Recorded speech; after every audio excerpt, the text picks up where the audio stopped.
अभी आगे देखना, छोटा सा वीडियो बताया, ज्यादा लंबा नहीं है। उस भविष्यवाणी में क्या बताया गया है जय गुरुदेव के द्वारा कि उस समय क्या होगा, कैसे तांडव मचेगा। आदमी सोचेगा कोई आदमी दिख जाए तो उसको काट के खा जाऊं, अन्न का दाना नहीं बचेगा, अन्न का दाना। और उस विकट परिस्थिति में गुरुजी कैसे आप और हमारी रक्षा करेंगे वो भी आप देखना, किस विधि से करेंगे। हमें भूखा नहीं मरने देंगे परमात्मा, किस विधि से और किनकी करेंगे वो भी आप देखना आगे वीडियो में। तो वो किला एकमात्र परम पूज्य सतगुरु रामपाल जी महाराज जी हैं। और जो व्यक्ति ये वीडियो देख रहे हो और अपना बचाव चाहते हो समय रहते, तो उन फर्जी नामदान केंद्रों पे जाके नाम दीक्षा मत लेना भैया, उल्टे मरोगे, उल्टे फंसोगे। सीधा सा उपाय है, सत्संग सुनो पहले। यूट्यूब पे किसी भगत से मेमोरी कार्ड लेके जो आपके संपर्क में आ जाए, कोई पुस्तक पढ़ के संत रामपाल जी महाराज जी के पहले सत्संग सुनो। अगर उनके आने तक आप सत्संग भी सुनते रहोगे और सत्संगों के माध्यम से वो जो नियम बताते हैं, जो बुराइयां छोड़ने के लिए कहते हैं, उनको आप छोड़ दोगे, आपका बाल विवाह का नहीं होगा, बाल विवाह का। और अगर उनको परमात्मा मान के सत्संग सुन के ज्ञान को आधार बना के कि धरती पे अगर कोई संत है तो केवल यही है, भगवान अगर कोई धरती पे है तो संत रामपाल जी महाराज है, अगर इतना विश्वास आपको हो जाए, उसके बाद में किसी भी सत्सेवक भाई बहन से संपर्क कर लेना। उसके बाद में अपने घर में परमात्मा की 3 समय की आरती करो, घर में देसी घी का खड़ी बत्ती वाला दीपक जलाओ, परमेश्वर को दंडवत करो, सत्संग सुनो, परमात्मा का शब्द सुनो। बाल बाका नहीं होने देगा परमात्मा, बाल बाका नहीं होने देगा, और कोई तरीका नहीं है। प्रकार की चीजें आगे युग में होने वाली है। जो लोग भगवान के साथ जुड़े होंगे, अच्छाई के साथ धर्म के रास्ते पर चल रहे होंगे, सिर्फ वही बचे। अब देखिए लास्ट पार्ट है, उसके बाद में हम परमपिता परमेश्वर जी की दया से थोड़ा आराम करेंगे फिर। तो ये लास्ट है कि वो विनाश का समय होगा, कैसा होगा, कैसा उसमें तांडव मचेगा, किस प्रकार से लोग त्राही त्राहीमान हो जाएंगे, कैसी कैसी विकट परिस्थितियां पैदा होंगी। आप देखना आप इन चीजों को।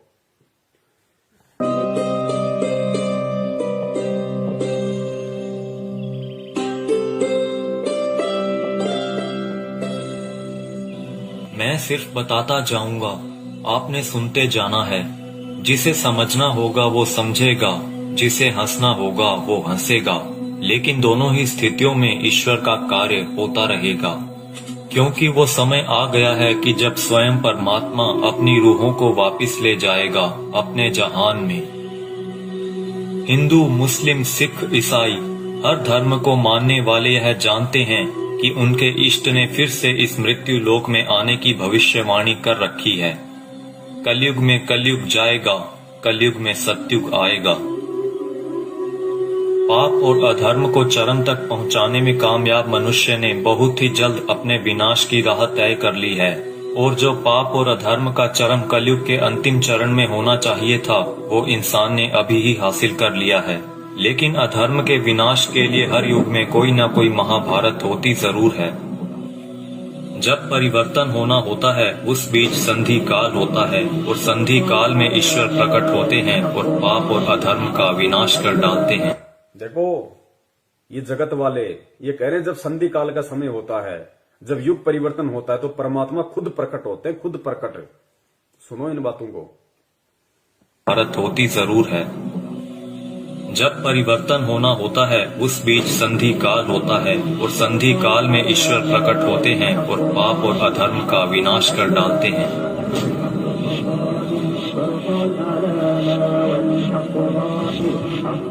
यह वीडियो वो लोग जरूर देखें जिनका परमात्मा में पूर्ण विश्वास है। इस वीडियो में दी गई जानकारी को ध्यान लगाकर समझिए। ये जानकारी कोई मनगढ़ंत या काल्पनिक बातें बिल्कुल नहीं है। ओडिशा में 400 साल पहले अच्युतानंद जी द्वारा भविष्य मालिका की रचना की गई थी। अच्युतानंद जी को भगवान श्री कृष्ण के परम सखा सुदामा का पुनर्अवतार माना गया है, जिसमें उन्होंने कलयुग के खत्म होने की भविष्यवाणी की है, जो कि गणनानुसार आने वाले कुछ वर्षों में हो सकता है। इसमें उन्होंने परमात्मा के प्रकट होने से पहले भारत के जो अंतिम प्रधानमंत्री होंगे उनके बारे में भी बताया है, और जो गुण बताए हैं वो वर्तमान के प्रधानमंत्री से मेल खाते हैं। यानी लोकतांत्रिक भारत के अंतिम प्रधानमंत्री होंगे श्री नरेंद्र मोदी, और उसके बाद होगा उस ईश्वर का प्रकट होना, और पूरे भारत में मिलिट्री शासन होगा, या कहें राजतंत्र कायम हो। अंतिम प्रधानमंत्री नरेंद्र मोदी होगा, पूरे देश में मिलिट्री शासन होगा, उसके बाद प्रकट होगा कौन? परम पूज्य सतगुरु रामपाल जी महाराज जी उसके बाद पूरी दुनिया के सामने आएंगे।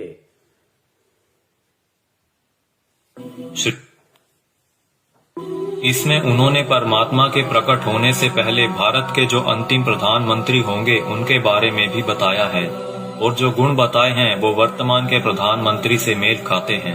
यानी लोकतांत्रिक भारत के अंतिम प्रधानमंत्री होंगे श्री नरेंद्र मोदी, और उसके बाद होगा उस ईश्वर का प्रकट होना और पूरे भारत में मिलिट्री शासन होगा, या कहें राजतंत्र कायम हो जाएगा और पूरे विश्व में सनातन धर्म की पुनर्स्थापना होगी। हम बहुत ही भाग्यशाली हैं जो इस समय में जी रहे हैं जब इतिहास लिखा जाएगा और हमें उस दिव्य पुरुष परमात्मा को साक्षात देखने का मौका भी मिल सकता है। पद्म पुराण के छठे खंड में 71वें सेट पर श्लोक नंबर 279 से 282 में बताया गया है कि वो दुष्टों का विनाश करेंगे, पृथ्वी की हुई दुर्गति को ठीक करेंगे, अपनी सेना द्वारा ईश्वरीय नियमों को स्थापित करेंगे। वो पूरी दुनिया के एकमात्र शासक होंगे जिन पर किसी का नियंत्रण नहीं होगा, यानी कि वो सबसे ऊपर होंगे। वो पूरी दुनिया पर धर्म की विजय पताका फहराएंगे और पूरे विश्व के लिए पूजनीय होंगे। जब वो सामने आएंगे तो देश में इमरजेंसी लागू होगी। पूरी दुनिया के टीवी चैनल्स के जरिए सभी लोग उन्हें जान जाएंगे। उनकी सेना होगी, एडमिनिस्ट्रेशन होगी और उनके समाज सेवी मनुष्य भी होंगे। फ्रांसीसी भविष्यवक्ता माइकल द नॉस्ट्रेडामस की भविष्यवाणियों पर पूरी दुनिया के लोग यकीन रखते हैं, क्योंकि वो हमेशा सच साबित होती रही हैं। जिसमें उन्होंने 2020 को एक बहुत ही हिंसक साल बताया है, जहां दुनिया के बड़े बड़े देशों में गृह युद्ध के हालात होंगे। 2020 में ही सदी का सबसे बड़ा आर्थिक संकट भी आएगा। इसी समय में लोग काफी जागरूक हो चुके होंगे और लोगों में एक तरह का आध्यात्मिक झुकाव देखने को मिलेगा। नॉस्ट्रेडामस की ये सभी भविष्यवाणियां सेंचुरी नामक पुस्तक में दर्ज हैं। उनकी भविष्यवाणियों में कुछ भविष्यवाणियां ये भी हैं। जल्द ही दुनिया का तारनहार जन्म लेगा। वो एक ऐसे देश में जन्म लेगा जिसका नाम किसी समुद्र के नाम से जुड़ा होगा।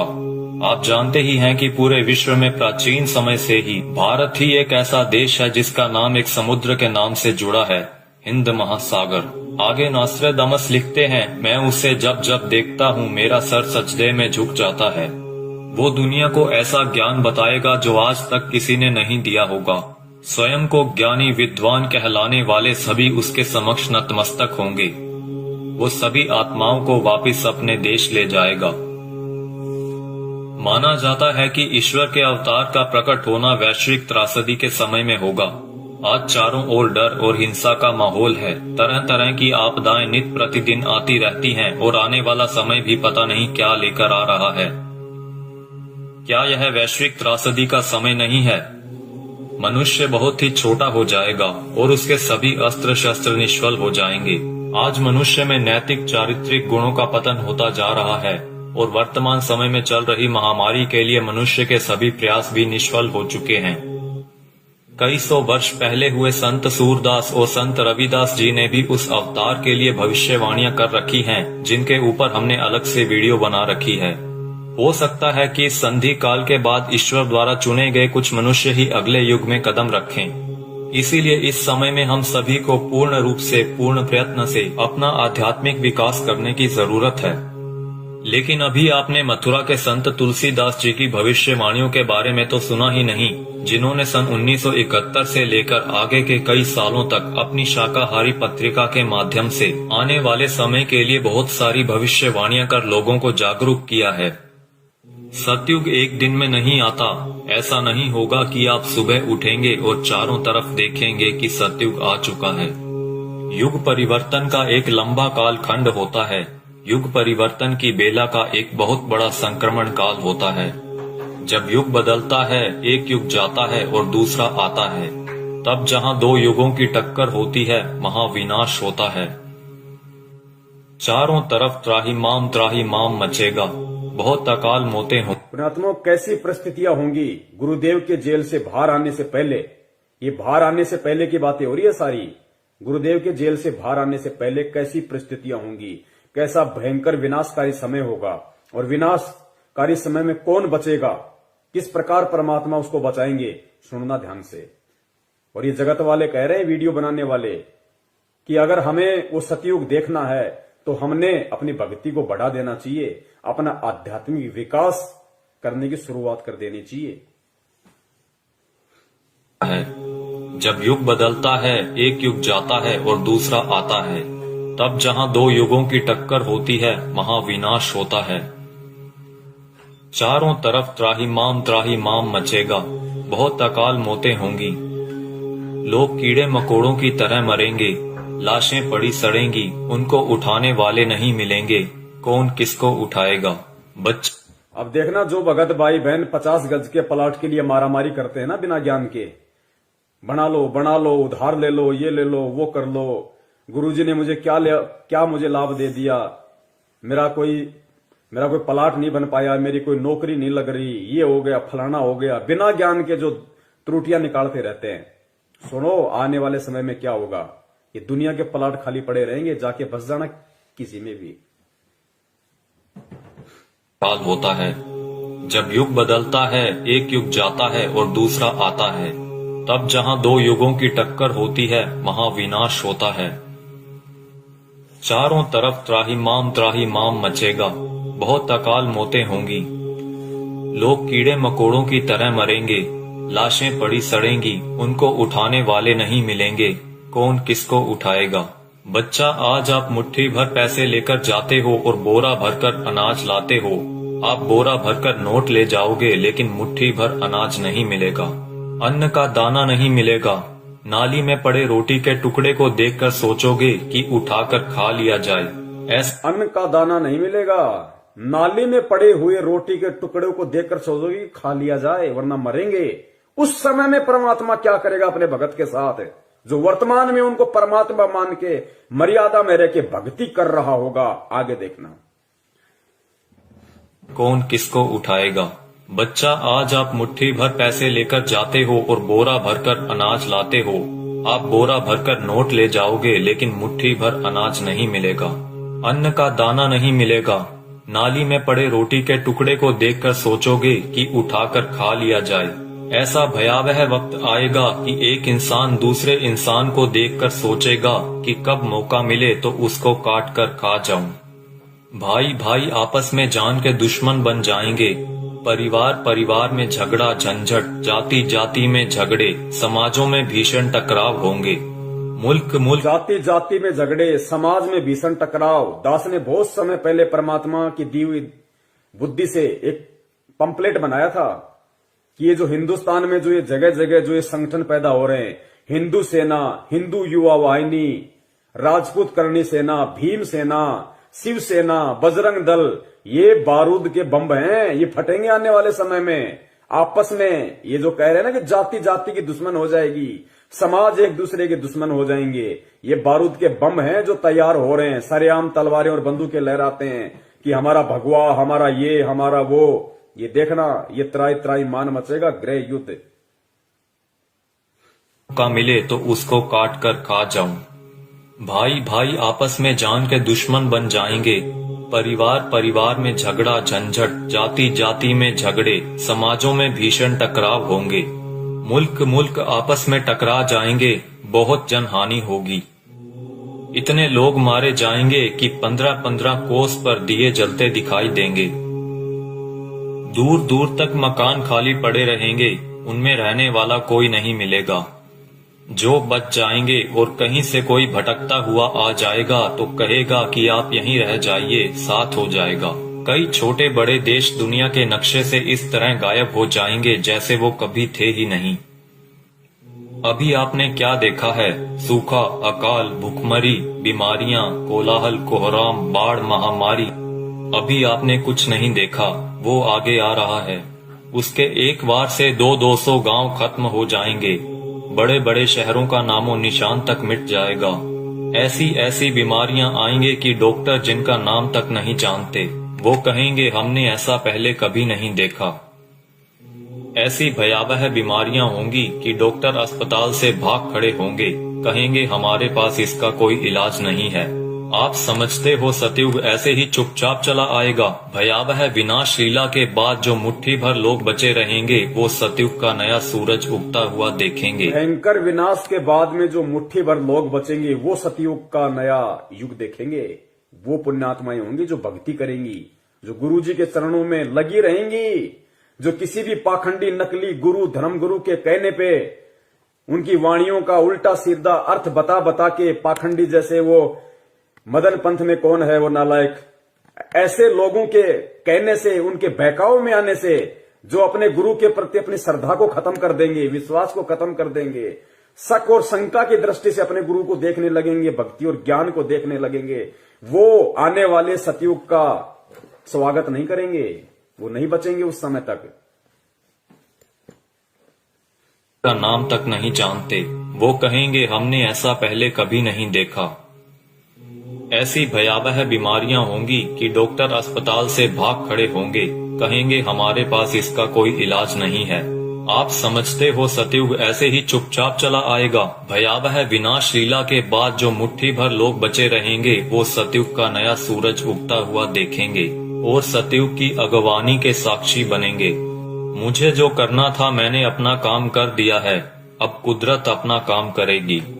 आने वाले समय में यूएनओ भारत में चलेगी, सुरक्षा परिषद भारत में आएगी, विश्व का न्याय भारत में होगा, देश और दुनिया का तख्ता पलट होगा, छोटे छोटे राष्ट्रों का भारत में विलय होगा, देश में प्राकृतिक और दैवीय प्रकोपों से भारी जनहानि होगी, 20 करोड़ लोग एक झटके में लापता हो जाएंगे, आबादी बहुत ही कम रह जाएगी। भारत की बहुत कम आबादी होने पर भी भरपेट खाना नहीं मिलेगा, इतने कष्ट आएंगे कि लोगों की कचूमर निकल। भारत की बहुत कम आबादी बचेगी, कहते हैं उसके बाद भी भरपेट खाने के लिए भोजन नहीं बचेगा लोगों के पास में, ही कम रह जाएगी। भारत की बहुत कम आबादी होने पर भी भरपेट खाना नहीं मिलेगा, इतने कष्ट आएंगे कि लोगों की कचूमर निकल जाएगी। चारों तरफ विश्व युद्ध होगा, कीटाणु बमों का प्रयोग किया जाएगा, एक सफेद पोशाकधारी ही युग परिवर्तन का कारण बने। बंदी छोड़ सतगुरु रामपाल जी महाराज की जय हो। एक सफेद पोशाकधारी, क्योंकि ये जितने भी भविष्य वक्ता हैं विदेशी, ये जो परमेश्वर को देख रहे हैं, उस अवतार को देख रहे हैं, ये गुरु जी के वर्तमान रूप को देख रहे हैं। एक सफेद पोशाकधारी जिसका गौर वर्ण होगा, चरम विहीन पादुकाएं होंगी, मस्तक पे अर्धचंद्र का निशान होगा, ये सतगुरु रामपाल जी महाराज जी के वर्तमान रूप को देख रहे हैं। अपनी भविष्यवाणियों में उन्होंने वर्तमान समय को उन्होंने देखा था। एक सफेद पोशाकधारी ही युग परिवर्तन का कारण बनेगा। मिलेगा। और वो रूपानंद कह रही है कि वो उत्तराखंड में है, साधु संत है। यहां तो लाल कपड़े वाले हैं सारे, गले में मोटी मोटी रुद्राक्ष की मालाएं पहने बैठे हैं। कोई मुंडित है, कोई चंडित है, कोई जटाधारी है, कोई लंगोटाधारी है। सफेद पोशाकधारी तो केवल परम पूज्य सतगुरु रामपाल जी महाराज है। आबादी बहुत ही कम रह जाएगी। भारत की बहुत कम आबादी होने पर भी भरपेट खाना नहीं मिलेगा, इतने कष्ट आएंगे कि लोगों की कचूमर निकल जाएगी। चारों तरफ विश्व युद्ध होगा, कीटाणु बमों का प्रयोग किया जाएगा, एक सफेद पोशाकधारी ही युग परिवर्तन का कारण बनेगा। आप शीघ्र अतिशीघ्र उस आध्यात्मिक शक्ति के साथ जुड़ जाएं तो आपका बचाव होगा।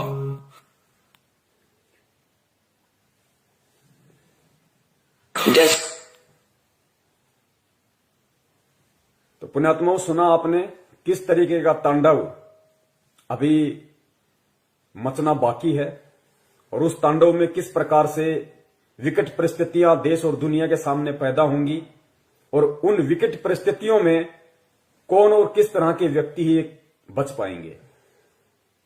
ये भविष्य वक्ता हैं, ये जय गुरुदेव जी हैं। अगर इनकी भविष्यवाणियां सच ना हो तो गुरुदेव कभी भी इनकी भविष्यवाणी का जिक्र नहीं करते। ये सत्य हैं, ये होके रहेगा, क्योंकि दुनिया ने ज्ञान से भगवान को नहीं पहचाना। अब दुनिया को ठोकर लगेंगी तो दुनिया भगवान को पहचानेगी।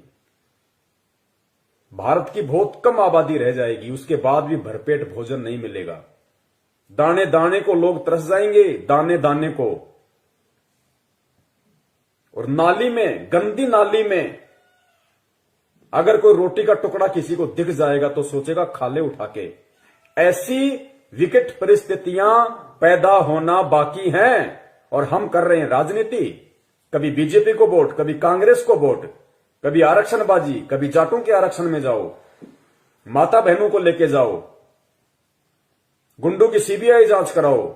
मस्ती सूझ रही है, मौज हो रही है। अभी देखना आगे चल के क्या बनेगा। भले तुम भगत हो, भगत वो है जो मर्यादाओं में रहता है, परमेश्वर को परमेश्वर मानता है। तो वो जो विनाशकारी जो समय जो बताया है भविष्य वक्ताओं ने कि दाने दाने को लोग तरस जाएंगे, ना कोई काम होगा, ना कोई धंधा होगा, ना कोई खेती होगी, कुछ नहीं होगा। उस समय जो लोग बचे होंगे वो भी भूखमरी के शिकार होंगे, दाने दाने को तरसेंगे। गंदी नाली में रोटी का टुकड़ा होगा, सोचे खा लो। तो पुण्य आत्माओं, उस समय में वो परमपिता परमेश्वर, वो बंदी छोड़ सतगुरु रामपाल जी महाराज जो अवतारी पुरुष है, महापुरुष है, तारणहार है, वो किन आत्माओं की रक्षा करेगा और किस तरह से रक्षा करेगा। वो उन आत्माओं की रक्षा करेगा जो परमेश्वर को परमेश्वर मानेंगी, जो उन्हें मुक्ति दाता मानेंगी, हृदय से, आत्मा से, जुबान से नहीं। और घर में अन्न का दाना ना होने पर भी वो परमात्मा किस तरीके से अपने बच्चों की रक्षा करेगा। पुण्यात्माओं, सबसे बड़ा भविष्य वक्ता परमात्मा होता है, जो आज धरती पे संत रामपाल जी के रूप में है। लेकिन परमात्मा स्पष्ट रूप से जिक्र नहीं करते, परमात्मा संकेत कर देते हैं। तो आने वाले जो समय है भयंकर, आप और हमारे रहते सहते जो समय आएगा, उस समय के लिए परमात्मा ने कई बार सत्संगों में संकेत किया है और इशारा कर दिया परमात्मा ने कि पुण्यात्माओं, किस प्रकार भगवान तुम्हारे साथ में रहेगा, चिंता मत करना, घबराना मत, मैं सदा तुम्हारे पास में रहूंगा। किस प्रकार दया करेगा परमात्मा, इस वीडियो को सुनिए पुण्यात्माओं, और परमेश्वर के चरणों में नतमस्तक हो जाओ। कभी सपने में भी मत सोचना किसी और नालायक की तरफ, किसी साधु संत महंत पाखंडी की तरफ, किसी अन्य संत पंथ की तरफ जाने की सौपन में भी मत सोचना, वरना पतिव्रता धर्म से डिग जाओगे। फिर रक्षा करने वाला इस भगवान के अलावा दुनिया में कोई नहीं है। उस विनाश के समय में, उस संघर्ष के समय में परमात्मा उसी आत्मा के साथ रहेगा जो वर्तमान के संघर्ष में परमात्मा के चरणों में पड़ा रहेगा। काल हमें जो तोड़ने की कोशिश कर रहा है, जीव आत्माओं को डिगाने की कोशिश कर रहा है हर तरीके से, सतलोक आश्रम मैनेजमेंट हरियाणा के द्वारा नित नए पीले पीले पर्चे निकाल के, ज्ञान विरुद्ध आदेश दे दे के, हराम की कमाई, राजनीतियां करवा के, आरक्षणबाजी करवा के, ये काल की चाल है। ये उस विनाशकारी समय में आपकी रक्षा ना हो उसके लिए आपको तोड़ रहा है।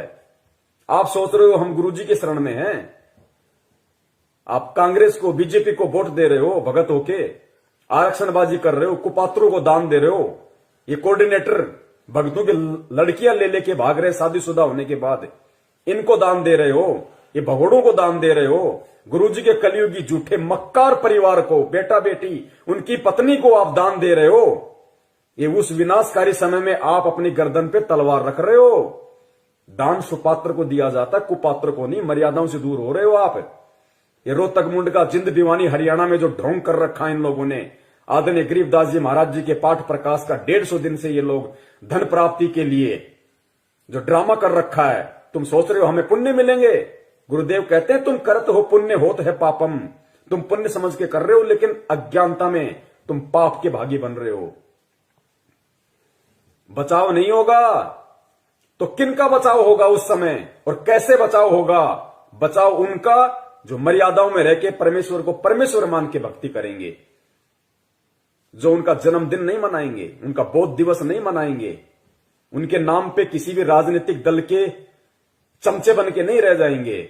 उनकी परमात्मा रक्षा करेगा जो वर्तमान के संघर्ष के समय को झेल लेगा। काल एक तरफ मैनेजमेंट के माध्यम से संगत को तोड़ने की पूरी कोशिश कर रहा है, दूसरी तरफ नकली संतों को, पाखंडियों को खड़ा कर रहा है, गुरुदेव के वचनों में, वाणियों में मीन में कर करके, और गुरुदेव से आत्माओं का विश्वास तोड़ने की कोशिश कर रहे हैं। परमेश्वर कहते हैं बीजक की बाता कहें बीजक नाही हाथ, पृथ्वी डुबोवन उतरिए कर कर मीठी बात। उनके मीठे मीठे श्लोक सुन के, उनकी बातें सुन के हम सोचते हैं कि वहां मूल ज्ञान है, वहां पवित्र ज्ञान है, वहां ये है, वहां वो है। महीने 2 महीने जाते हो, फिर गधे की तरह मुंह लटका के वापस आते हो। भगवान से दूर हो गए, ना इधर के ना उधर के, धोबी के कुत्ते वाली हालत हो जाती है तुम्हारी। काल ऐसा करके छोड़ देता है। तो इस वर्तमान के संघर्ष के समय में जो संघर्षशील रहेगा, जो न टूटेगा, न डिगेगा, न झुकेगा, न मुड़ेगा, भगवान को सिर सौंप दिया तो सौंप दिया, उस आत्मा की परमात्मा फिर उस संघर्ष के समय रक्षा करेगा, जो आज उस परमात्मा के लिए संघर्ष कर रहा होगा। और किस प्रकार परमात्मा रक्षा करेगा? भक्तिहीन प्राणी और जो भगत आज मर्यादाओं में नहीं है, जो परमेश्वर को परमेश्वर नहीं मान रहे, उनकी स्थिति होगी उस समय कि गंदी नाली में अगर रोटी का टुकड़ा भी मिल जाए तो खाने को मजबूर होंगे। और जो भगत होंगे, जो सत्सेवक होंगे, सच्चे सेवक होंगे परमात्मा के, उनकी परमात्मा कैसे रक्षा करेगा? सुनो गुरुदेव के मुख कमल से। जैसे दास बार बार आपको कथा सुनाता है कि जिस समय परमात्मा के नाम से झूठी चिट्ठी लिख दी थी कबीर जी के नाम से, और 18 लाख प्राणी साधु संत आगे थे। वो साधु संत कौन थे? घर छोड़कर जंगलों में अपने गुरुओं के पास भक्ति के लिए, भगवान के लिए भटक रहे थे। वो उनकी विशेष प्यारी आत्मा थी। अब वहां उन 18 लाख को 3 दिन तक झोंपड़ी में बैठे गरीब दुलाई ने, वो तो भगवान थे, लीला कर रहे थे, 3 दिन तक उनको वो भोजन खिलाया जो कभी सुना भी नहीं था उन महापुरुषों ने, भक्तों ने, साधुओं ने। और सोना की मोहर दी और दोहर दी और छक्के हलवा पूड़ी कचौड़ी जलेबी छक छक खावा, छा बखावा, दिन में भूखे मरे तिंदरे बुगड़े खानिए थे होते। तो उनके लिए जब ये लीला कर दी, पृथ्वी का को माल भी नहीं था, सतलोक से ला दिया जाता ने। पृथ्वी का माल नहीं था, काशी का भंडारा किया परमेश्वर ने, 18 लाख को खिलाया दिन में 4-4 बार। इस पृथ्वी लोक का नहीं था, वो सतलोक से लाए थे परमात्मा। और फिर आगे देखना पुण्यात्माओं, किस प्रकार उस विनाश के समय में जब ऐसी संकट पैदा होगा, ऐसी विकट परिस्थितियां पैदा हो जाएंगी, क्योंकि गुरुदेव तो परमेश्वर है, अंतर्यामी है, उनको तो पता है उस विनाश के समय का। उस समय का थोड़ा सा जिक्र परमेश्वर ने किस प्रकार किया कि बच्चों, तुम्हारे घर में अगर 2 दाने भी होंगे तो परमात्मा क्या करेगा, फिर देखना। उसको कहते हैं भक्ति का प्रतिफल। मेरे बुगड़े खानिए थे होता है। तो उनके लिए जब ये लीला कर दी, पृथ्वी का को माल भी नहीं था, सतलोक से ला दिया जाता है। तो आने वाले समय में जैसे जनसंख्या बढ़ रही है, 100 वर्ष के बाद क्या खाएंगे ये, अगर ये माहौल नहीं बदलाते? फिर भगवान व्यवस्था करेगा। आपके घर में 2 दाने होंगे, तड़के भरा पाओगा मटका, पिप्पा भरा पाओ।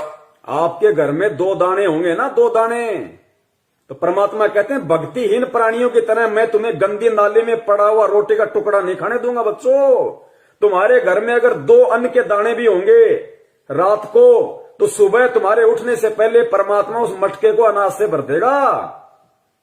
ऐसी रक्षा करेगा परमेश्वर अपनी आत्माओं की। इसलिए हमारे को विश्वास होना चाहिए दृढ़ अटल कि धरती पे अगर भगवान है तो संत रामपाल जी महाराज है, उनके अलावा कोई पुरुष नहीं है। बंदी छोड़ सतगुरु रामपाल जी महाराज की जय। पिका को माल भी नहीं था, सतलोक से ला दिया जाता है। तो आने वाले समय में जैसे जनसंख्या बढ़ रही है, 100 वर्ष के बाद क्या खाएंगे ये, अगर ये माहौल नहीं बदलाते? फिर भगवान व्यवस्था करेगा। आपके घर में फिर भगवान व्यवस्था करेगा। आज हम जो काम धंधा कर रहे हैं, 2 के 4 कर रहे हैं, हम जो अपना दिमाग चला रहे हैं कि हम कर रहे हैं तो खा रहे हैं, ये सब फेल हो जाएंगे। आज भी परमात्मा दे रहा है, आज भी परमात्मा ही करवा रहा है। कैसे करेगा परमात्मा, देखना। माहौल नहीं बदलाते, फिर भगवान व्यवस्था करेगा।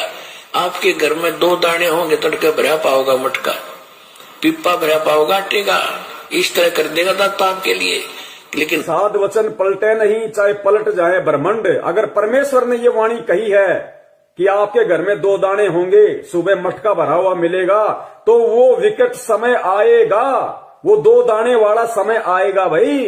तभी परमेश्वर ने इस वाणी का जिक्र किया, ये बात कही है परमात्मा ने कि आपके घर में 2 दाने होंगे। नहीं तो भगत आज हम अपना काम धंधा कर रहे हैं, अपना कमाई रहे ना, लेकिन एक समय ऐसा आएगा ना काम होगा, ना धंधा होगा, ना कोई घर से बाहर निकलेगा, डरेंगे, सहमे हुए होंगे, डरे हुए होंगे। उस समय परमात्मा कहते हैं कि जो भक्तिहीन प्राणी भूख के मारे क्या करेंगे, कब तक घरों में बैठे रहेंगे, ना ये ब्रह्मा रक्षा करेगा, ना विष्णु करेगा, ना दुर्गा करेगी, ना काल, ना महाकाल, ना देवी देवता, ना भैरू, ना भूत, ना यार, ना रिश्तेदार, ना मां, ना बाप। आज हम जिनके लिए भगवान से दूर हो रहे हैं कि मेरी मां रुष्ट हो जाएगी, मेरा बाप मुझे लड़ेगा, मेरी पत्नी मुझे छोड़ के चली जाएगी, उस समय कोई नहीं आएगा, वो परमेश्वर आएगा उस समय रक्षा करने के लिए। किनकी? जो भक्ति करेंगे, जो भक्ति करने की इच्छा से होंगे। रही है 100 वर्ष के बाद क्या खाएंगे ये, अगर ये माहौल नहीं बदलाते फिर भगवान व्यवस्था करेगा। आपके घर में 2 दाने होंगे, तड़के भरा पाओगा मटका, पिप्पा भरा पाओगा आटे का, इस तरह कर देगा दाता आपके लिए। लेकिन भक्ति करवाने के लिए छोड़ सतगुरु रामपाल जी महाराज की जय हो। ये उनकी करेगा जो भक्ति करेंगे, और जो बकवाद ये उनकी करेगा जो भक्ति करेंगे, और जो बकवाद करेगा वो अपना करते रहेंगे, वो गंदी नाले के टुकड़े खाते रहेंगे भगत होके भी। पिप्पा भरा पाओगा आटे का, इस तरह कर देगा दाता आपके लिए। लेकिन भक्ति करवाने के लिए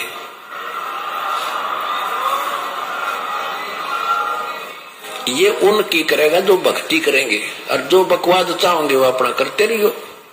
ठीक है, जैसा भक्ति भजन करेंगे उनका लाभ मिल जाएगा, लेकिन वो उसमें से खड़ी रह जाएंगे। राजनीति करने वाले करते रहियो, आरक्षणबाजी करने वाले करते रहियो, परमात्मा रक्षा उनकी करेगा जो भक्ति करेंगे, जिनका मकसद मोक्ष प्राप्ति का होगा, कांग्रेस को जिताने का और बीजेपी को जिताने का नहीं।